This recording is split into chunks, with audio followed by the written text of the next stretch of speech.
Good morning, guys. So what you guys are going to start with are couple practice problems. And what you're going to do next is you are going to make a scale model. And this, by the way, will be your project, so you can kind of start looking at pictures that you might want to use for a scale model. And you can make a scale model of a building. It can be real or fictional. It can be something like this, or it can be like a skyscraper, or even your own home. What we're going to start with, though, is a pretty simple picture here. And I've already gotten started. I picked a scale change of 2. So my K is 2. And by the way, that is a ratio of 2 to 1 or 1 to 2. Next thing that I did is I took my original figure and I measured along the sides in centimeters so that I got each of my significant measurements. So this bottom is 4.1, this is 2.2, and I took this one, you'll see why in just a second, at 3.9 centimeters.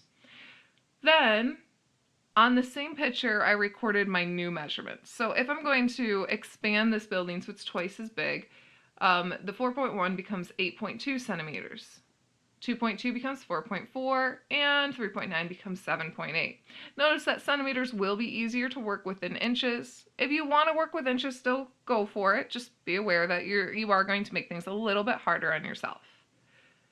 Okay, so my next step in this is, now that I have some significant measurements in here, I'm going to record them on my material, and you can really use whatever material you want. For this one, I'm just going to start with paper, but poster board, cardboard, guy gingerbread cookies, you can make a scale model out of almost anything. So pick your materials careful and make sure that you have a way to attach things together. Now what I'm going to do is I'm going to measure across the bottom and give myself my first length of 8.2.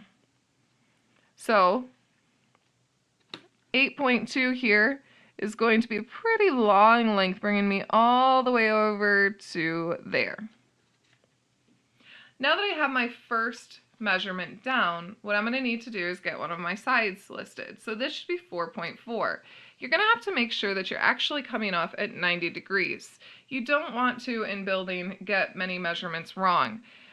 You'll find that what seems like a very small amount, like a very small degree that you get off, will end up being a huge degree to get wrong as you try to piece things together. Like there'll be large gaps, it won't work well.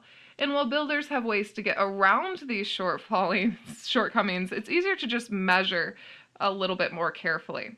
So now that I know that this comes up at 90 degrees, I'm going to find that measurement of 4.4 by lining up my endpoint towards my aiming point and going up 4.4 centimeters. There we go. So that is my 0.4, and I end up with that. Now I know that these two side lengths are going to be the same, so I can repeat that process to get a measurement of 4.4 up at 90 degrees along the other side, and I can visually compare them to make sure that it's looking as though I am getting this accurately and consistently. And there's my 4.4 on this side. So if you look at that, that looks like, I'm pretty stinking close. I know that my protractor distorts this somewhat, or I'm sorry, my compass distorts this somewhat, but that looks like it's pretty close. Now, if you are going to measure up, and if you had found these measurements, you're going to find that it can be quite difficult to get both of these angles accurate. Now, the angles will be the same when you move them over. Like this 90 degrees is still 90 degrees here because these are similar figures, so the angles are congruent. And whatever degree this is should be the same degree on this piece of paper as I expand my figure. But working with angles like that, it can be hard to get them lined up exactly, and you'll find often what happens is you'll have two lines like this where you'll have one kind of coming up and missing the other one, and we don't really want that. So what people have found is easier is to use just 90 degrees. So I took the central measurement of its highest point, and I know that coming from the center of the wall here at 4.1 centimeters, 4.1 being right here, I can just find the measurement straight up of 7.8, give myself my aiming point, and my two side lengths are going to have to connect with that exactly. So going up 7.8 will give me this following length. Don't mind the shuffling papers here.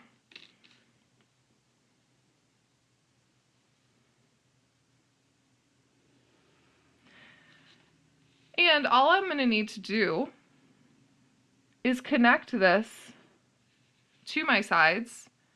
And I know that they connect. I know that my angles should be consistent because they're meeting at the same point. And I can even measure this compared to this to just check how close I am. Now, this being said, I do understand the tools that you're working with. If you're off by like a couple degrees, 2 degrees, maybe even 3 degrees, it will probably be okay. But the more consistent you can be, the better. What I do next is I'd kind of repeat my process, finding the measurements of the door, the distance between the windows and the ground, and the windows themselves, and I'd add those details into my picture. Then I can repeat the process with my other sides. I can even use this one, cut it out, and use it as a stencil for my back wall. And once I'm done, I can cut it out and tape them all together. There are a couple things that you can do to maybe make that easier, perhaps forming a net like we did with polygons, with our prisms and our pyramids if you would rather, but you don't have to, you can do them one side at a time. I would, by the way, continue then to do the side view and the top so that I could for sure have this. Now there is some problems here with the top where this won't be a length that is proportional in the way that I want it. I would actually have to use these lengths to find how long these sides would be, because unfortunately our views do get distorted as we look at something dead on that is at an angle. So if I saw this in perspective, those sides would actually be longer than what they look like in this picture because it's coming in at this TP angle. So you'll have to find what these are instead, and I would recommend just use your actual picture. Find this length to find the length of that side of the roof.